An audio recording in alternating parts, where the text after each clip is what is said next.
What's going on, everybody? It's your boy Jonathan from the Rideshare panel, and today I'm checking in after my second day doing DoorDash.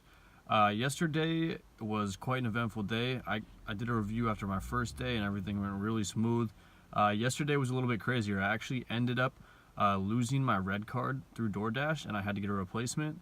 I also had a customer refuse an order, so that was a little bit crazy. Kind of a lot going on, but making this video today to show you guys how to get a replacement red card for DoorDash if you do happen to lose it.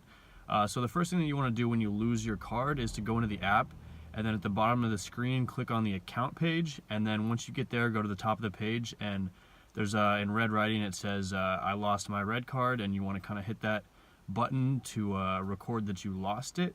From there, it's going to prompt you to go to your local DoorDash office and get a replacement. And so this is kind of where I got a little bit hung up. I didn't want to drive all the way to downtown Seattle and kind of get my replacement because you know, I value my time. I didn't want to go through all that.